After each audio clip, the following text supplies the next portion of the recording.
부안군 왕등도 인근을 지나던 어선에서 불이 나 바다로 뛰어든 선원 12명 중 실종된 7명에 대한 수색 작업이 계속되고 있습니다. 해경은 밤샘 수색 작업을 진행했으나 발견되지 않고 있어 수색 범위를 확대했습니다.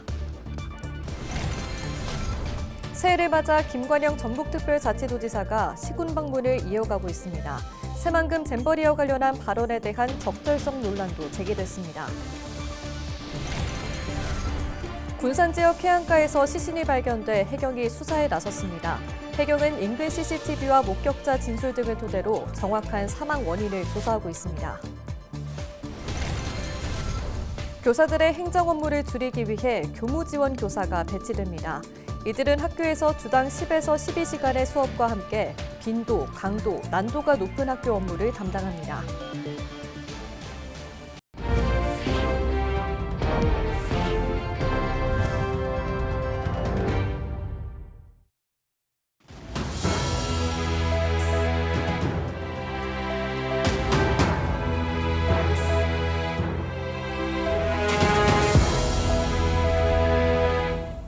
시청자 여러분 안녕하십니까? 헬로티비 뉴스입니다. 부안군 왕등도 인근을 지나던 어선에서 불이 나 바다로 뛰어든 선원 12명 중 실종된 7명에 대한 수색 작업이 계속되고 있습니다. 해경은 밤샘 수색 작업을 진행했지만 발견되지 않고 있어 수색 범위를 확대했습니다.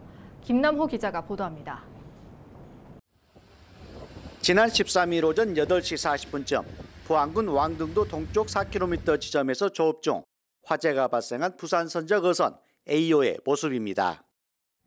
A호의 승선원은 총 12명으로 내국인 2명을 포함한 5명은 구조됐습니다. 하지만 7명은 실종돼 수색 구조 작업이 이틀째 진행됐습니다.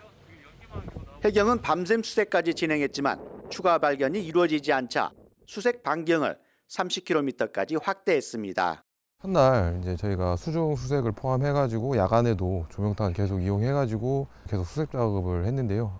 아쉽게도 실종자분들은 찾지 못했습니다. 그래서 오늘 또 주간에는 더 많은 이제 유관기관 세력과 또 민간 구조선들 동원해서 현재 계속 또 반경을 더 어제 15km 정도 했었는데요.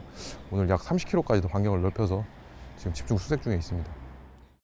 부안군은 재난안전대책본부를 가동하고 24시간 비상근무에 나서고 있습니다. 실종선은 가족지원반과 의료지원반 등 실무 5개 반으로 구성된 재난현장 통합지원본부도 마련됐습니다. 실종자 수색을 위한 선박 인양 작업도 진행되고 있습니다. 현재 현장에 그 인양 업체가 와 있는 걸로는 알고 있습니다. 그래서 근데 현재 지금 선박 상태가 침몰 상태여서 이것을 인양 가능한지 여부와 또 인양되더라도 어디 조선소로 또 이동할지 이런 거는 추후에 좀 지켜봐야 될 것 같습니다. 실종된 승선원은 내국인 2명과 나머지 5명은 인도네시아 국적의 외국인 선원인 것으로 파악됐습니다. 해경은 사고 이틀째 경비함정 21척과 해군 등 유관기관 선박 4척, 무인기 등 항공기 3대를 투입해 실종자 수색을 진행하고 있습니다. 헬로티비 뉴스 김나호입니다. 지난해 어선 사고로 인해 사망하거나 실종된 사람만 119명에 달했습니다. 2014년 발생한 세월호 침몰 사고 이후 가장 많은 인명피해가 난 건데요. 행안부와 해수부 등 정부기관에서 관련 대책을 내놓고 있지만 사고는 줄어들지 않고 있습니다. 차선영 기자가 보도합니다. 9일 새벽 부산 선적 139톤급 대형 트롤 선박 침몰 사고로 10명이 사망하고 실종됐습니다. 지난해 11월 제주 해상에서 승선원 27명 중 5명이 숨지고 9명이 실종된 금성호 침몰 사고가 발생한 지 2달여 만입니다. 지난 1일에도 제주 인근 해상에서 그네 체납계 어선이 좌초돼 3명이 숨지고 1명이 실종됐습니다. 어선 사고로 인한 인명피해가 잇따르고 있는 겁니다. 2020년 2,100건이었던 해양 어선 사고는 2021년 1,786건, 2022년 1,718건으로 감소세였지만 2023년에는 2,047건으로 크게 늘었습니다. 사망과 실종 등 인명피해는 지난해 급증했습니다. 지난해 어선 전복이나 침몰, 충돌, 안전사고로 사망하거나 실종된 사람이 119명에 달했는데 2020년 99명, 2021년 89명, 2022년에는 83명, 2023년 78명에서 1년 만에 41명, 52%가 증가했습니다. 행정안전부는 어선 사고로 인한 인명피해가 지속되자 지난 5일 대책을 발표했습니다. 입출항 미신고나 승선 인원 허위 신고 등 불법 행위가 적발되면 어업 정지 기간을 기존 최대 15일 이내에서 최대 30일까지 늘리기로 했습니다. 또 초동 대응 역량을 강화하기 위해 어선 사고 발생 시 현장에서 혼선이 없도록 수색 구조 요청 기준을 마련하고 기관별 역할을 구체화하는 내용이 포함됐습니다. 외국인 선원들을 포함해서 이분들이 어떤 이런 작업 환경에 맞는 어떤 교육이나 안전 교육이 사전에 이루어졌을까 하는 부분들, 소형 5톤 미만의 선박 같은 경우는 지금 운항 면허가 없이 지금 운항이 가능하도록 되어 있거든요. 면허 제도를 좀 강화해서 안전 그 범위 법적 테두리 안에 좀 들어올 필요가 있다는 거. 불법적인 이제 증 개축이 이루어지고 있거든요. 이런 불법 구조 변경에 대한 책임성을 강화할 필요가 있다. 이와 함께 여러 곳에서 동시에 조난 신호 수신이 가능해 즉시 협조를 통해 신속한 구조가 가능한 조난 구조 호출 장비인 VHF DSC의 비상 호출 사용법을 어업인들이 숙지할 필요가 있다는 점도 제기됐습니다. 한국방송통신전파진흥원은 전국 어선안전조업국에서 2023년부터 조난 버튼 누르기 운동을 강화해왔지만 어업인의 고령화 등으로 교육에 어려움이 있다며 사고 예방을 위해 적극적인 교육이 필요하다고 강조했습니다. 해양수산부는 급증하는 해양사고를 줄이고 실효성 있는 해양사고 예방 대책을 마련하기 위해 2월부터 본격적인 연구를 시작했습니다. 헬로티비 뉴스 차선영입니다. 새해를 맞아 김관영 전북특별자치도지사가 시군 방문을 이어가고 있는데요. 군산에서는 시의원과 고성과 비난을 주고받아 논란이 됐었는데 파행으로 끝난 새만금 잼버리와 관련한 발언도 고개를 갸우뚱하게 합니다. 청소년들이 정말 행복하고 즐거운 마음으로 지내고 갔다는 취지로 말한 건데요. 당시 국내외 언론이나 여야를 가리지 않고 부실 운영에 대해 비판을 쏟아냈었는데 이런 태도를 어떻게 봐야 할까요? 정명기 기자의 보도입니다. 153개 나라에서 4만 2천여 명이 참가했던 새만금 잼버리. 당시 영국 공영방송 BBC 등 외신들은 폭염뿐만 아니라 위생과 보건 문제, 심지어 부족한 식수까지 다뤘습니다. 주제는 너의 꿈을 펼쳐라였는데 미국 버지니아주의 한 참가자 부모는 주최 측에 준비 문제를 꼬집으며 아들의 꿈이 악몽처럼 보여 실망스럽다고 로이터 통신과 인터뷰하기도 했습니다. It's quite dirty since a lot of people use it and there's a lot of bugs there too. They come into the toilet and yeah, it's really hot, but I know this is a question that everyone answers. It's hot. So. 잼버리 기간 내내 이들의 모습을 지켜본 한 상인.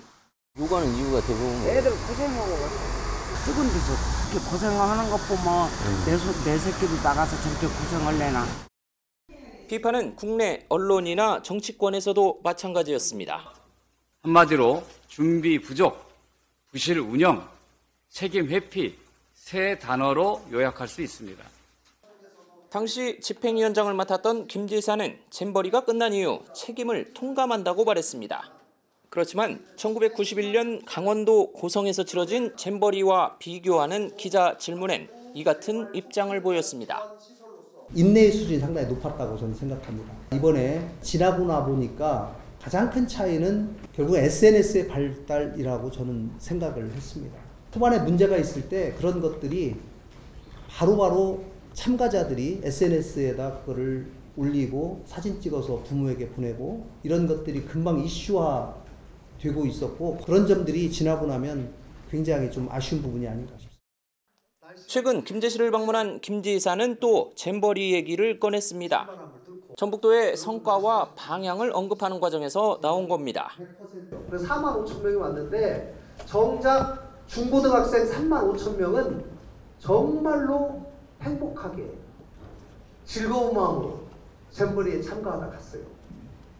그 중에 왜 일부는 마음에 안 드는 사람도 있지요. 또 그런 사람들이 신문에다가 기고도 하고 해가지고 안 좋은 기사 나온 것도 사실입니다. 14개 시구도로 밖에 나가서 수업을 다 했기 때문에 그 수업 현장을 제가 다 돌아다녀 봤는데 전부 다 행복하게 애들이. 이어 방문한 군산에서는 시의원과 고성과 비난을 주고받다 논란이 되기도 했습니다. 무슨 거짓말을 해요? 도지사! 양반이 지금 어디다 큰 소리를 쳐? 이상한 사람이네. 정말. 도지사가 그렇게 무능하게 그렇게 해도 되는 건가? 네. 무슨 법에 당신이 하지? 김 지사의 연초 시군 방문이 이어지고 있는 가운데 전주 완주 통합에 문제를 제기하는 완주군 방문도 예정돼 있어 김 지사가 어떤 정치력을 보일지 관심입니다. 헬로티비 뉴스 정명기입니다. 군산 지역 해안가에서 시신이 발견돼 해경이 수사에 나섰습니다. 군산 해양경찰서에 따르면 14일 오전 9시 20분쯤 군산시 옥도면 선유도 인근에서 80대 남성이 숨져 있는 것을 해안가를 청소하던 환경미화원이 발견해 해경에 신고했습니다.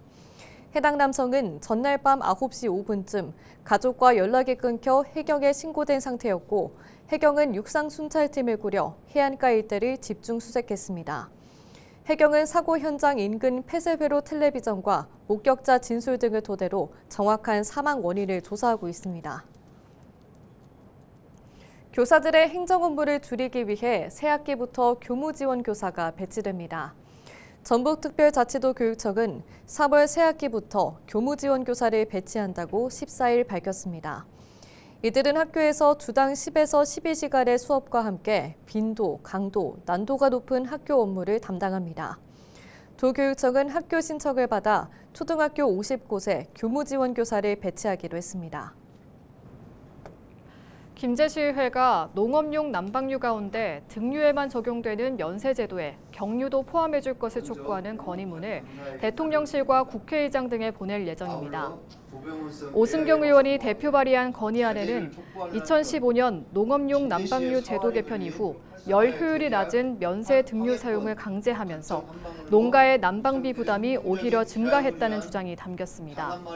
특히 지난해 면세 등유 가격이 면세 경유보다 높아져 가격 경쟁력마저 상실했고 농업용 면세유 지원금이 지속적으로 감소해 농민 어려움이 가중되고 있다고 강조했습니다. 그러면서 농업 난방용 면세 경유 제도 입과 농가의 난방유 부담 완화를 위한 실질적인 지원책 마련 등을 촉구했습니다.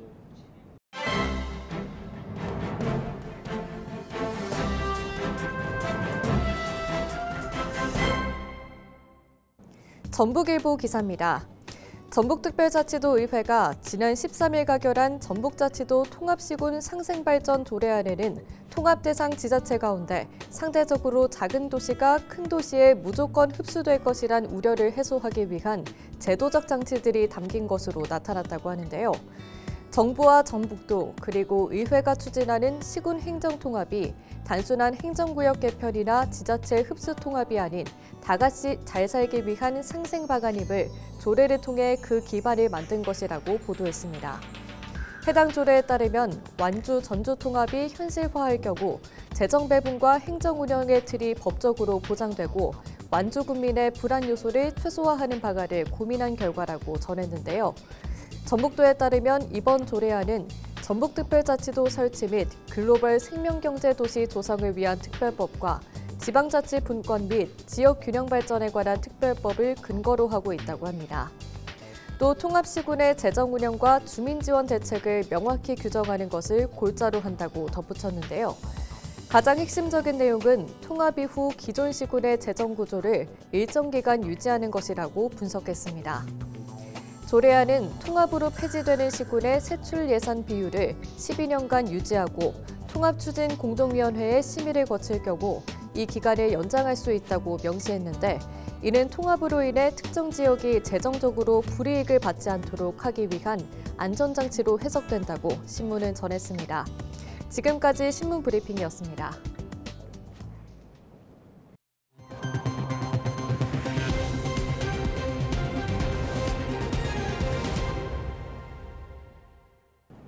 이상으로 뉴스를 마칩니다. 시청해주신 여러분 고맙습니다.